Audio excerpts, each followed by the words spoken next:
Hello everyone and welcome back to part 2 of episode number 7. In part 1 I completed till Bhavanarayana Swami temple in Kakinada on day 22.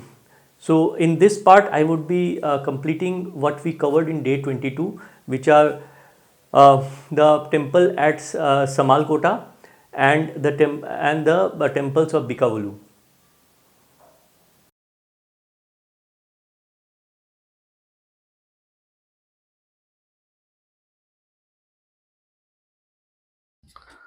Our second destination of the day, Chalukya Kumarana Bhimeshwara temple at Samalkota. Chalukya Kumarama Bhimeshwara temple is one of the Pancharamam Kshetras that are sacred to Hindu god Shiva. The temple is specifically important because of its 16 feet tall limestone Shivalinga and a Ekashila Nandi which is situated in front. The temple is situated in Samalkota in Kakinada district, and it is a 9th century temple with Kakatiya and Chalukya architectures consecrated by Chalukya King Bhima. Hence the name of the temple is kept as Bhimeshwara temple. Historically, it is said that the temple was built as a celebration of Chalukya king Kumarama's victories in more than 300 wars.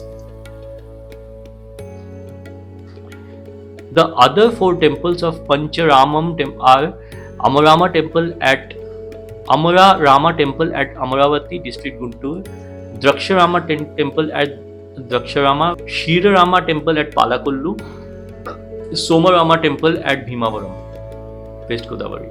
Samalkota temple is one of the centrally protected monuments of national importance.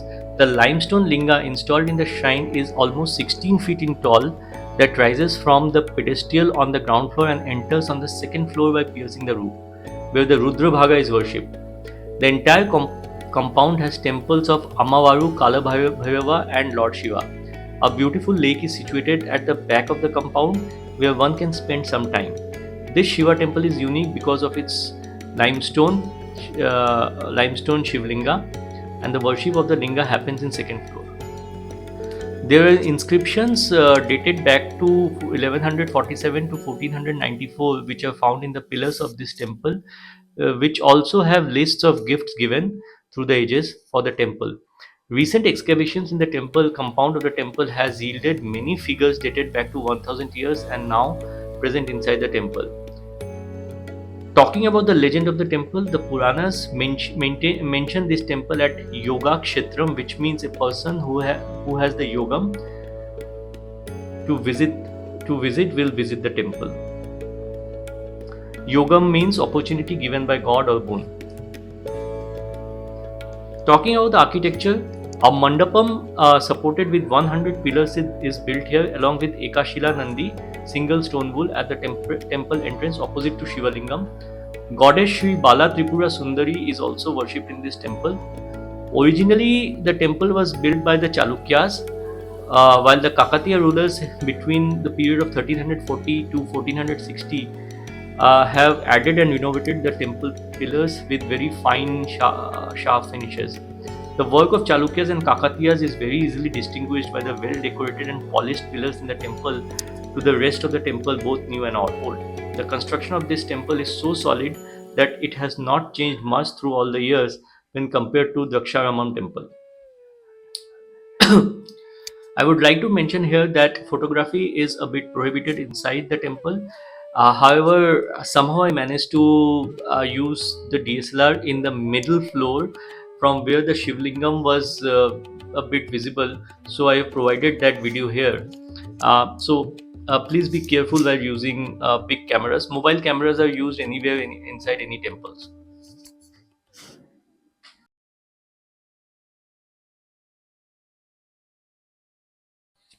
Our second destination of day 22 is the town of Biccavolu.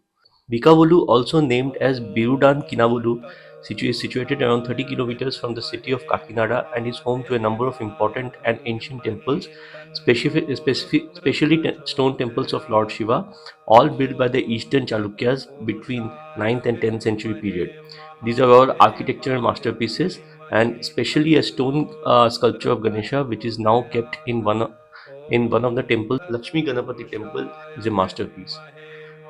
The city of Biccavolu gets its name from Chalukyan ruler Turupa Chaluka during 849 to 892 AD for the construction of a number of beautiful temples at Biccavolu village. Another story also says the village is named after the king Gunaga Vijayaditya III. During the reign of the Vengi Chalukyas, Biccavolu was known as Birudanka Rayapuram.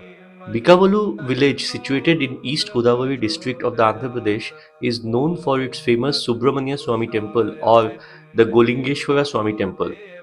Sri Golingeshwara Swami temple is also locally known as Sri Golingeshwara Kumara Subramanya Swami temple. Initially, the temple's name stood as Sri Golingeshwara Swami temple, but gradually Subramanya Swami's fame and name spread like wildfire, and in recent days, many local people call the temple as Subramanya Swami. The Golingeshwara temple follows a typical Dravidian architectural style of temples with a gopuram at the main entrance and a central shrine in pyramidal shape having a wealth of iconographic material and a beautiful Shivalingam. Door jambs have sculptures of 33 sasanams. The temple is situated in a compound which is typical of the Dravidian architecture. Although very small compared to many South Indian temples, the temple is filled with brilliant iconography all through, along with the Shivalingam. The masterpieces of the Eastern Chalukyan architecture is visible all throughout the temple. Two exquisite masterpieces, one including Shiva and Parvati in the form known as Alingana Chandrasekhara Murti, and the other a seated figure of Ganesha, are there in the Mukha Mandapam. The complex houses three shrines, all of which are dedicated to various manifestations of Lord Shiva. The linga in the main shrine represents Sri Gopaleshwara Swami, and the adjacent room houses an idol of Kumara Swami. There are also Chalukyan style Shivalingas and Nandi in the courtyard of the temple. Opposite the complex is another temple dedicated to Lakshmi Ganapati. It houses a stone sculpture of Lord Ganesha, a fine example of Chalukyan craftsmanship. It is very interesting to note that the sculptures of Gautama Buddha at the top of some of the gopurams, which might reveal the presence of Buddhist worship in the site during the bygone era. The temple is east facing with a four-tiered Raja Gopuram. The Raja Gopuram has been colored yellow, and opposite to it is a huge parking area, and more than 50 cars could be amply parked. For more information and more intricate details of the temple, please go through my write-up in blogger.com, for which the link I am sharing here.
There is a platform in the temple complex where several turtles bought from the nearby pond are being taken care of.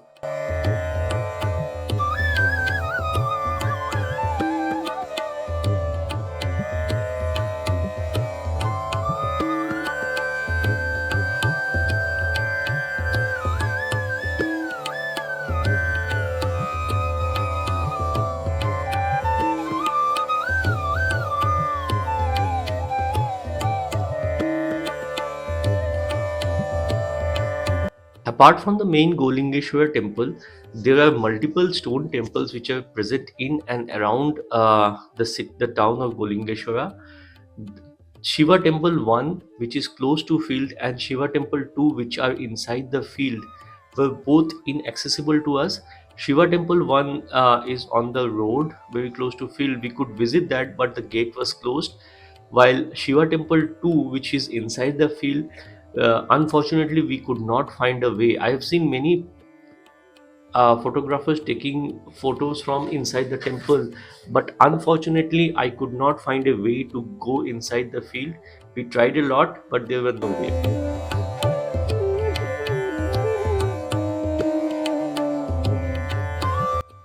The Shiva Temple 1, which is close to the field on the road, has central niches on three sides with makara decoration and with figures on them. One of these, and the striking one, is Shiva dancing in the Chatura Posa in his Nataraja form. One such prominent feature here is the presence of Lakulisha is exactly the same form as occurs in Orissan sculptures. It should be remembered that at Mukhalingam, even in the Eastern Ganga temple, Lakulisas is substituted from Dakshinamurti, as this figure is a favorite one. Shiva styled shrine Shivalingam is the main attraction to our devotees. The temple on the field uh, has total absence of figure sculptures, as even the niches are bare and except for the carvings of the Dwarpalas on the door jambs and Lakshmi on the lintel. I am citing the description of the second temple from internet because I could not access the temple from very near. So please re-verify these things from various other sources. From the architecture point of view, both these temples are typical, I would say, Kalinga style, not Dravidian style, because uh, they represent more of the architectural styles of the temples which are found in Orissa, and a Kalinga style of architectural temples which are found in Orissa, which I have discussed in my first few videos. For the second temple, the Vimana immediately brings to our mind the Pallava type, which has been the main source of inspiration even for Patadakal group and the famous Rashtrakuta monument of Ellora at Ellora.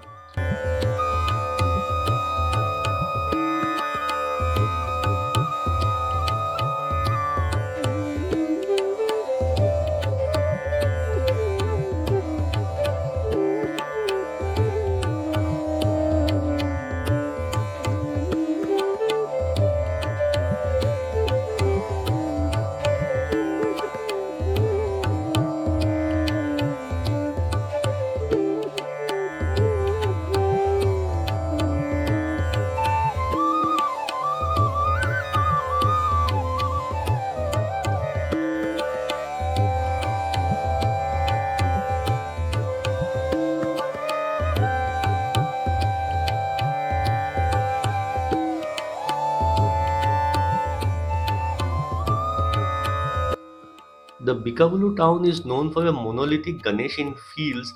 However, we could not find the monolithic Ganesh in fields. We found a big Ganesha stone in the Lakshmi Ganapati temple, which is almost around 11 feet, the biggest in the history of Eastern Chalukyan sculpture, attracting hundreds and thousands of devotees day by day.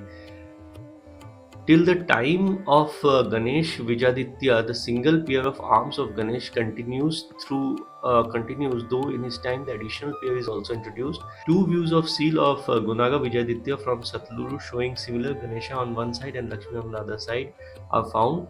The seal is now at Chennai Government Museum, Chennai. So friends, this is the end of part 2 of episode number 7. Continuing on with part 3 and part 4 and maybe part 5, I would be covering the areas or regions which we covered in dates 23, 24 and 25. So keep following and keep watching.